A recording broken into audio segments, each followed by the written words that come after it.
The letter from tomorrow.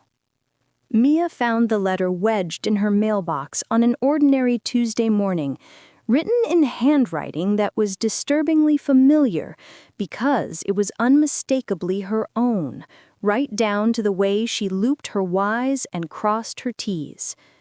Dear past me, don't go to Rosewood Café on Thursday at 2 p.m. If you do, you'll meet him. His name is Dante, and loving him will destroy everything you are and everything you'll become. Please, I'm begging you, trust me on this. I know you won't listen.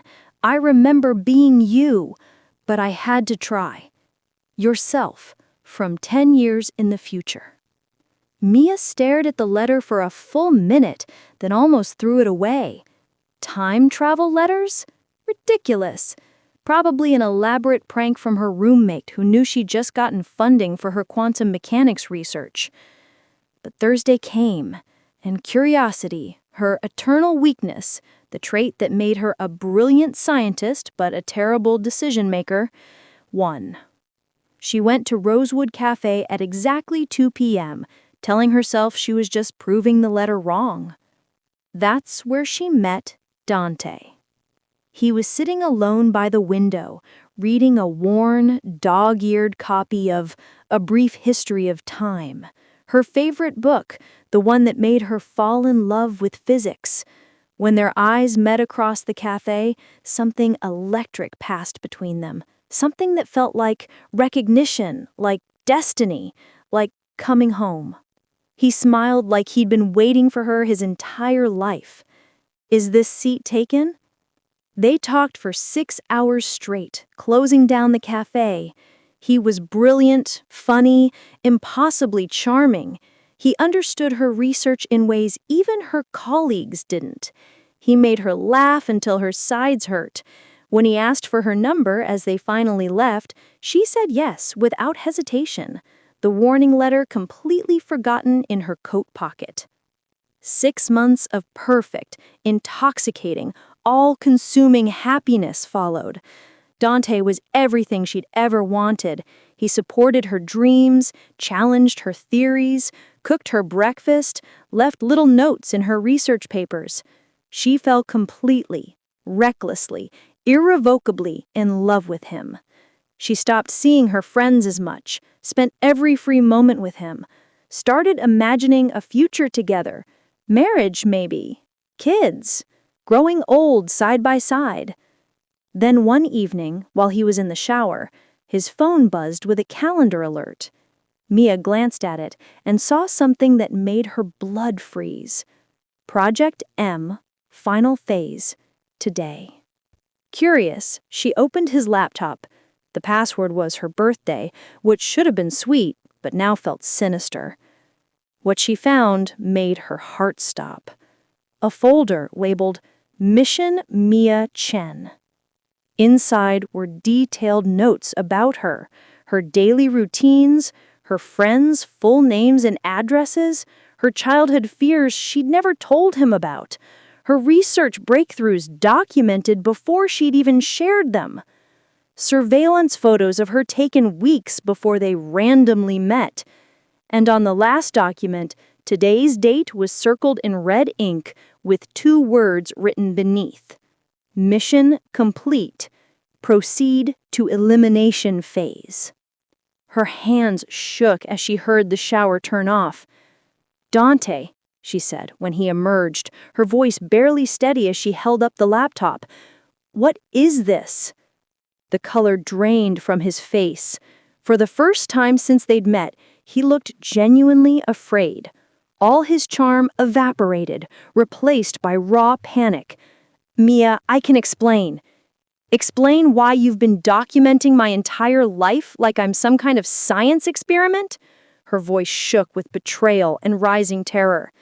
Explain elimination phase? Dante sank onto the couch, head in his hands, looking suddenly older, more tired.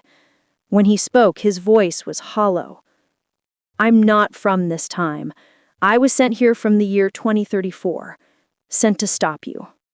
Stop me from what? But even as she asked, pieces started clicking together. Her research, the breakthrough she was close to achieving. In the original timeline, you successfully invent a quantum technology that can manipulate reality itself. It's revolutionary at first, medical miracles, unlimited energy, but then it tears the fabric of space-time apart. Billions die. The world essentially ends. He looked up at her with anguished, red-rimmed eyes. I was sent back to kill you before you could create it. To save humanity by sacrificing one brilliant woman who never meant to destroy anything.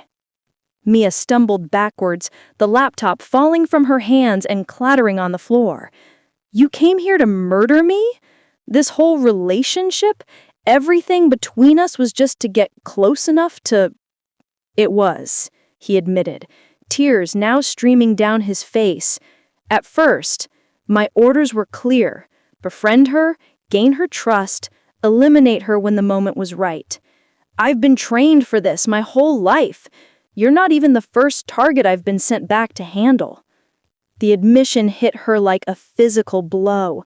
She wasn't even his first victim.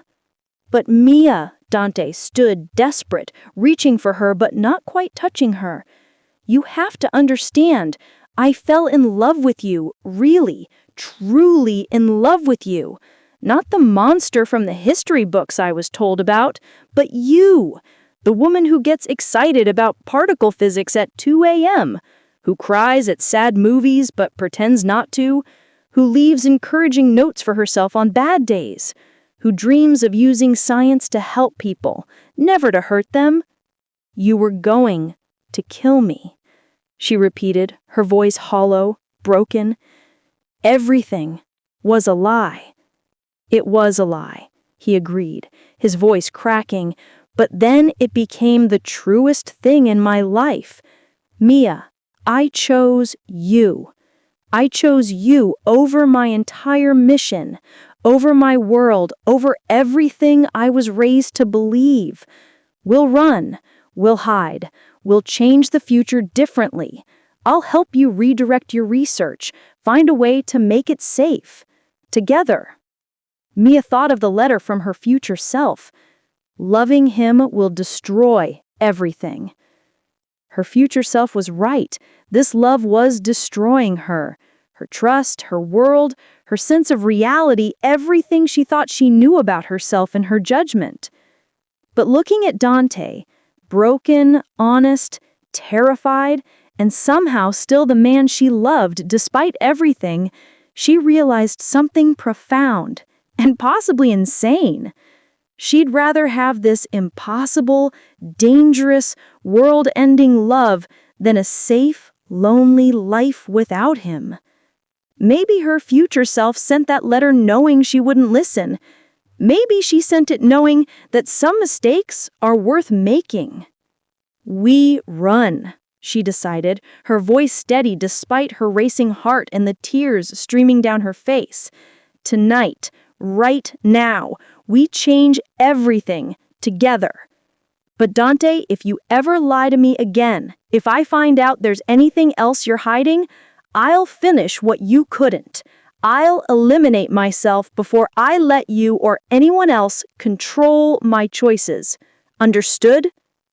Understood, he breathed, pulling her into his arms like she was the most precious thing in any timeline. I'm so sorry. I'm so sorry. They disappeared before dawn, two people fleeing from destiny itself, racing against time and fate and the future that wanted them apart.